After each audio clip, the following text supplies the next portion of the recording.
వర్తమానం వార్తలకు స్వాగతం. నేను మీ ఉదయ్ కుమార్. ఈరోజు వార్తల్లోని ముఖ్యాంశాలపై ప్రత్యేక కథనం. వక్ఫ్ సవరణ చట్టానికి వ్యతిరేకంగా ఎర్రగొండపాలెంలో భారీ ర్యాలీ.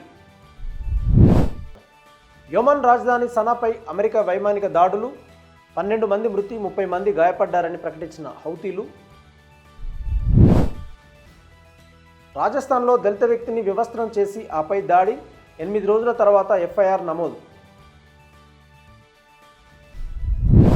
ముస్లిం పర్సనల్ లా బోర్డు పిలుపు మేరకు వక్ఫ్ సవరణ చట్టానికి వ్యతిరేకంగా ప్రకాశం జిల్లా ఎర్రగొండపాలెంలో భారీ ర్యాలీ జరిగింది.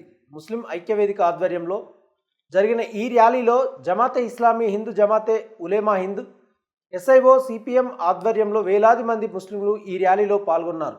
వక్ఫ్ సవరణ చట్టాన్ని రద్దు చేయాలి, భారత రాజ్యాంగం వర్ధిల్లాలి, మతోన్మాదం నశించాలి అంటూ నినాదాలు చేశారు.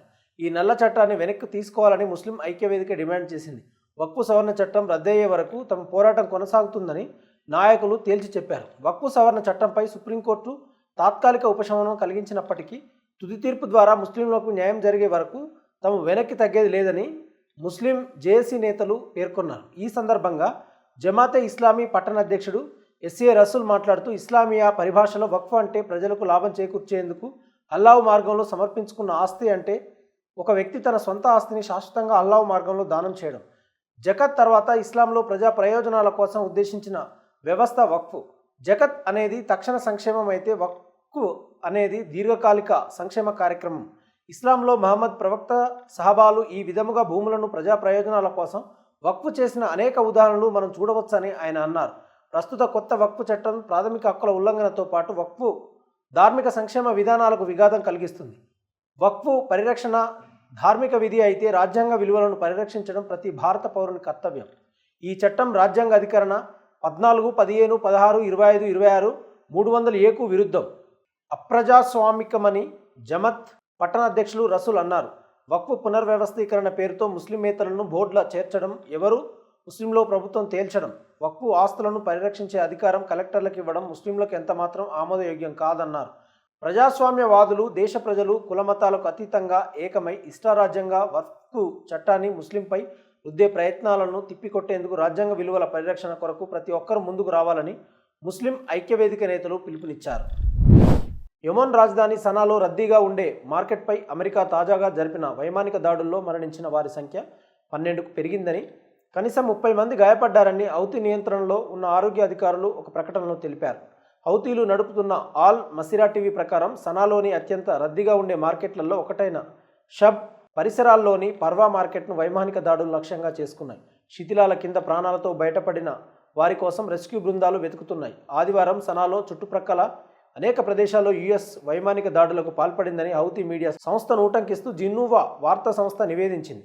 గురువారం రాత్రి పశ్చిమ యెమెన్లోని రాస్ ఇసా ఇంధన నౌకాశ్రయంపై అమెరికా వైమానిక దాడుల్లో 80 మంది మృతి చెందగా 170 మంది గాయపడ్డారు. ఇంధన నిల్వ మౌలిక సదుపాయాలకు విస్తృత నష్టం వాటిల్లింది. దీని ఫలితంగా ఎర్ర సముద్రంలోకి ఇంధనం చిందిందని స్థానిక హౌతీ ఆరోగ్య అధికారులు తెలిపారు. మార్చి 15న యెమెన్లోని హౌతీ లక్ష్యాలపై వాషింగ్టన్ వైమానిక దాడులను తిరిగి ప్రారంభించినప్పటి నుండి ఎర్ర సముద్రంలో ఇజ్రాయెల్, యుఎస్ యుద్ధ నౌకలపై దాడి చేయకుండా హౌతీ గ్రూపును నిరోధించడానికి యుఎస్ మిలిటరీ దాడులకు పాల్పడుతుంది. ఉత్తర యెమెన్లో ఎక్కువ భాగాన్ని నియంత్రించే హౌతీలు గాజా స్ట్రిప్పై దాడిని ఆపడానికి, పాలస్తీనా ఎంక్లేవ్లోకి మానవతా సాయం ప్రవేశించడానికి అనుమతించడానికి అమెరికా మద్దతు గల ఇజ్రాయెల్పై ఒత్తిడి తీసుకురావడం తమ దాడుల లక్ష్యమని హౌతీల ప్రతినిధి చెప్పారు.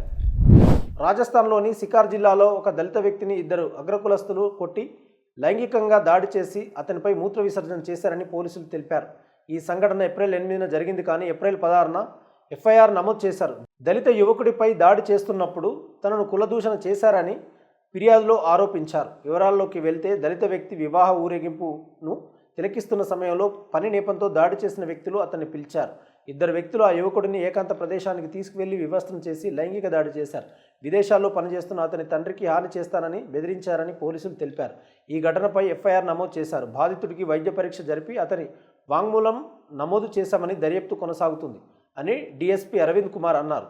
మాజీ ముఖ్యమంత్రి, సీనియర్ కాంగ్రెస్ నాయకుడు అశోక్ గెహ్లట్ ఈ సంఘటనను ఖండించారు. ఎఫ్ఐఆర్ నమోదు చేయడంలో ఆలస్యంపై ప్రశ్నలు లేవనెత్తారు. ఆ గాయం చాలా తీవ్రంగా ఉంది. బాధితుడు 8 రోజులుగా ఫిర్యాదు చేయలేకపోయాడని ఆయన అన్నారు.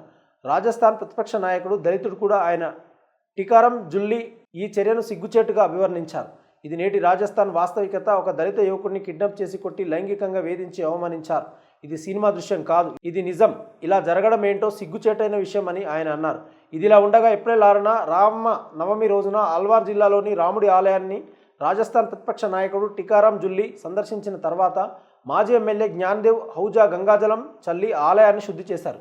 దళిత నాయకుడు రామాలయం నుంచి వెళ్లిపోయిన వెంటనే హౌజా ఆలయాన్ని శుద్ధి చేయాలని ఆదేశించాడు. రాముడిని నమ్మని వారు పాపులు అని శుద్ధిని సమర్థించుకున్నారు. వాస్తవ వార్తలకు ప్రమాణం టీవీ వర్తమానం. ఈరోజు వార్తలు ఇంతటితో సమాప్తం. మరిన్ని విశేషాలతో మళ్ళీ కలుద్దాం. నమస్కారం. సబ్స్క్రైబ్ చేయండి, షేర్ చేయండి, కామెంట్ చేయండి. వర్తమానాన్ని ప్రజల్లోకి తీసుకెళ్ళండి. ధన్యవాదాలు.